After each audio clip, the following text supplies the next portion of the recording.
Number 21, Daytona USA. If you grew up in the arcades like I did, this was a total no-brainer because all the beautiful graphics and sound effects and music, the music that just filled the air of the arcades, are right here, right now, in your living room. Playing on an Xbox 360 controller is fine. Using a Xbox 360 steering wheel, even better for that perfect arcade experience. And of course, you have the rolling start for the beginning easy level, which you really only have to break around one corner of this entire track. You have the advanced course, which is kind of tricky at some spots, but otherwise you'll be able to blow past cars left and right as long as you don't crash into the walls. And you have the expert track, which is really freaking difficult because there's lots of hairpin turns. Of course, you can always power slide around the corners with your automatic car by tapping a little bit of the brake, or you can drive the manual car, which moves just a little bit faster. Which what racing purists would do the most, well then you could downshift to second gear, bypassing third, start spinning out, and then readjust to third gear and then fourth to come out of a corner somehow even faster than when you went into it. You could also adjust the camera views. There's a first-person mode, which is just plain awkward. There's also a behind the steering wheel shot, which is kind of fun for a little bit, but it's really quite annoying. No, the very best is what you actually start off playing the game with, and I strongly recommend it. Of course, if you're having some extra trouble with the turns, go with the much farther back camera angle, because that will give you a little bit more time to adjust, which that might help you see your surroundings a little bit better, so maybe you could actually take that corner successfully this time around.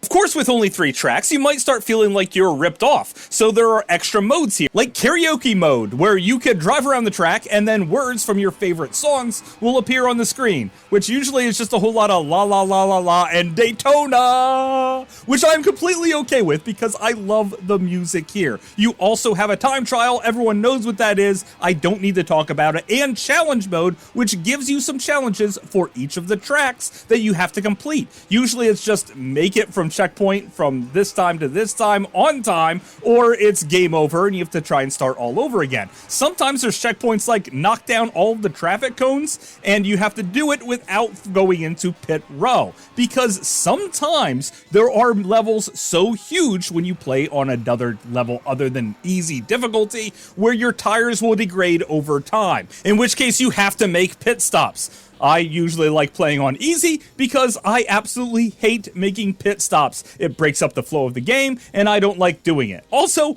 I'm pretty bad at this game for as much as I love it. But Daytona USA for the 360 has one more trick up its sleeve, and that is survival mode, where you have to make 80 laps around the beginning stage, and like 40 for the medium one, and 20 for the last one, and then you have to race for your own survival. This can go on for like hours, or maybe even all day. I am totally fine with it either way, because this is the most entertaining driving experience I ever had in my own life. I really want a Daytona arcade racing machine for my game room, and sadly, it's probably never gonna happen. But what I can do is make one myself thanks to this game and my beautiful Xbox 360.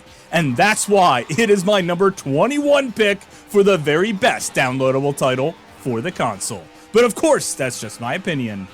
Thanks for watching.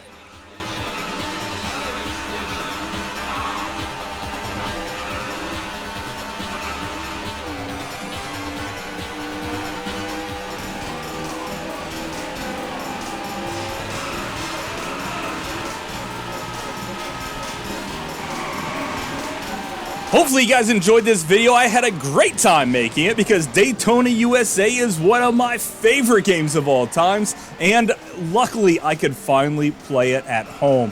Eventually, I will make my arcade machine and have a great drinking and driving night for all my friends. So if you have another great racing experience on the Xbox Live, well, let me know what it is. And until later, I will see you again, guys.